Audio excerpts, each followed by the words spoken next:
Hello guys, welcome to Run in Science, and today I'm going to give you my full review of the Nike Vaporfly 4. This is the full video for the review of this shoe. I already have a comparison review against the Takumi Sen 11 submitted to the channel a few weeks ago. Now I have reached the full mileage where I can tell you my full opinion on the Vaporfly 4, and this is the video where I'm going to do that. I'm going to try to keep the video relatively short, so as usual I'm going to explain you all the stats and figures, and then we are going to discuss what I like and what I don't like about the shoe and the comparisons. As usual, I start with the most unbiased facts about the shoe, and then I'm going to tell you my completely biased opinion on whether this shoe is worth the money or not. Now, this shoe is the original super shoe, right? It's the Vaporfly. It came out 8 years ago. It revolutionized the market. It's the first marathon racer with a carbon plate and super premium foam in the midsole. The foam is ZoomX, is the same Pebax material that came out 8 years ago. At this point, it's still quite a good foam. Other brands have caught up, other materials have caught up. In fact, we'll talk about this at the end. Perhaps there's new materials out in the market that are starting to rival ZoomX in terms of energy return and just overall fun of running with them. We'll talk about it at the end, but this material is the usual Pebax. Nothing wrong and nothing surprising there. What is surprising though is that with the fourth iteration of this shoe, this is the original super shoe, right? I mean, this is a big deal. And with the fourth iteration of this shoe, Nike has decided to really separate this shoe from the Alphafly. They made it clear that there is a separation between the Vaporfly and the Alphafly, and the separation is as follows. The Vaporfly has gone down in stack height. This one is now 34 millimeter. Remember, the maximum allowed for World Athletic races is 40. The previous one was right there, was at 38 or 39. This one has gone down, okay? This one has gone down to 34. The Alphafly is also at the maximum limit. So clearly, Nike has said, with this iteration, we focus on lightweight, we focus on smaller stack height, and we focus on a new plate that they put it in.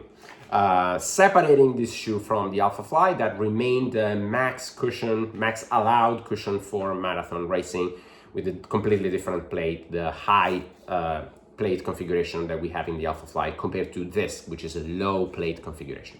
Now, what does that mean? Well, it means that this shoe got much lighter, much lighter. In fact, it's one of the lightest super shoe on the market out there.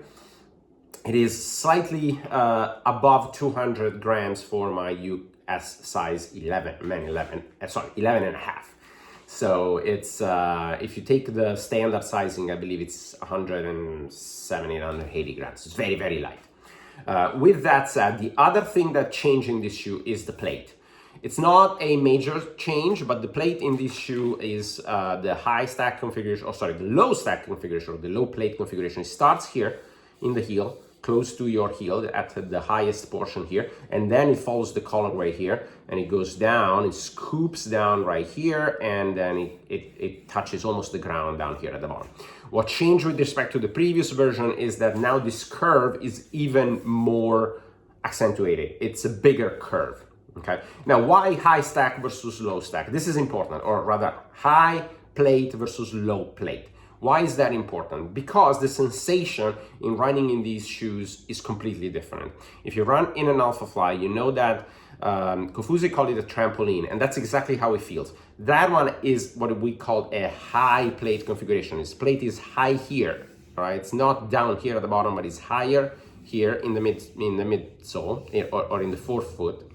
And then it stays high in the midfoot right here, and then it stays pretty much constantly at a middle level position. This one is highly scooped. So the first one is flat, this one is scooped.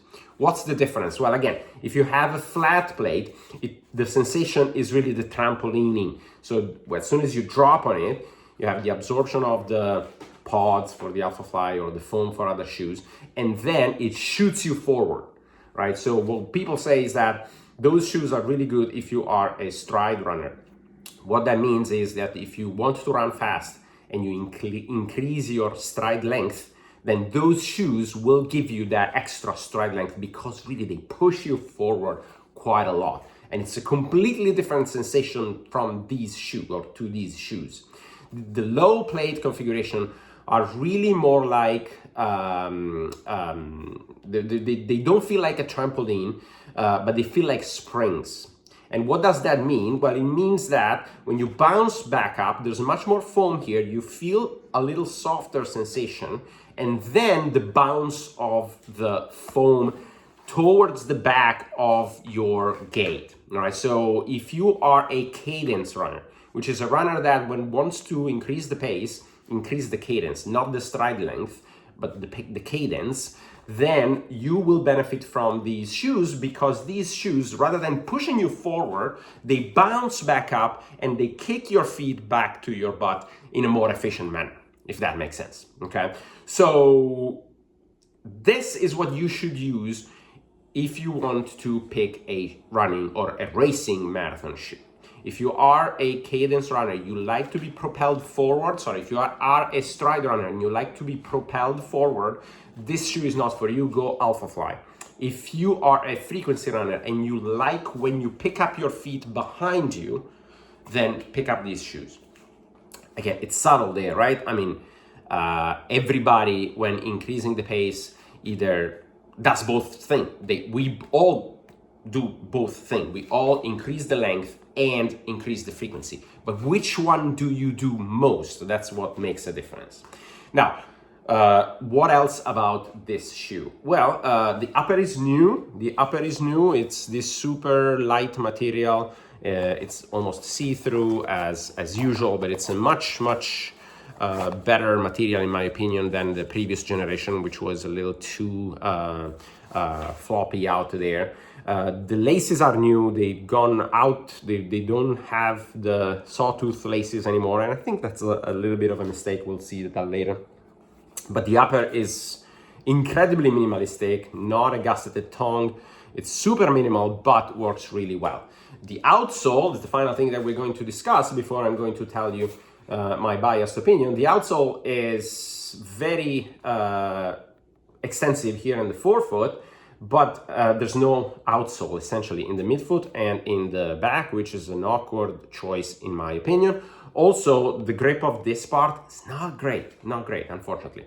So let's talk about that. Let's talk about what I like and what I don't like. Let's start with what I don't like. I don't like the midsole. This midsole is bad. It's light, I get it, but if Adidas can coat the entire sole with their new material, light traction, why can't Nike do the same? Especially because if you're a frequency runner, there's a good chance you are a midfoot striker. So, and there's a lot of heel striker as well. So there's no coverage here in the midfoot and very bad plastic here in the heel. So what's the point, right? The durability of this shoe is going to be low by design. I think that's done on purpose, and that's not really good on a $270 shoe, in my opinion. What else I don't like about the shoe? Well, the laces, like I said, they're good. They're good laces. They're not terrible, but I did prefer the previous generation, the previous version of the laces. I like the fact that they've removed the asymmetric lacing structure there. Now it's a traditional central lacing structure, but the laces could have been better. That pretty much gives you it, right? I mean, if the things that I don't like are the outsole and the laces, it means that I do really quite like this shoe, right? So, and I do. So let's talk about why I like this shoe. Well, first of all, I am a cadence runner, and I do like shorter stack shoe. I don't like super maximal shoes at all, and I like light and nimble shoes, okay? So if you are like me, you like light and nimble shoes, you like lower stack shoe, and you are a frequency runner, cadence runner, then these shoes are really good. There's no points in hiding. These shoes are fantastic. They run really natural. If you notice the curve here, it's really not excessive, right? It's not the same rocker that you see in shoes such as the Adios Pro 4 or the Endorphin Elite 2, for example, which is very steep and accentuated. Those shoes feel slightly different than this one. This one runs extremely natural, if you are a mid-foot striker and a frequency cadence runner like I am. Well, again, nobody is really a true mid-foot striker or a true high heel striker or a true forefoot striker. That's a myth, all right? Obviously, it depends on the speed at which we go. Everybody, if we are at the recovery paces, everybody's gait shifts towards the back, right? So I am usually at race pace, I'm usually landing in the midfoot. As you can see there, you see the, you probably can see where I land because you see all this wear and tear of this shoe, and that's where I land. And but if I slow down, I land down here. If I have to sprint, I land down here. So, or I land up here. So it's, don't really pay too much attention to that. Pay attention to the feeling. And the feeling to me is that this shoe runs really natural. I put them on and they disappear under my foot. And that is generally a very good thing. There's very few shoes that I put on and disappear under my feet like this one. This is also helped by the weight, of course. They weigh nothing, right? They weigh nothing. They're very minimalistic and they completely disappear under my feet and they run really natural. So I really like how natural they run. And I really like the material. Again, this is Pebax, which is, at this point, in my opinion, no longer the top racing foam out there. I think ATPU and TPEE are better material than Pebax. And this confirms it, okay? And this confirms it because this shoe is fantastic, but when I lace up my Adios Pro 4 or my Puma Endorphin Elite 3, those feels better in terms of energy return.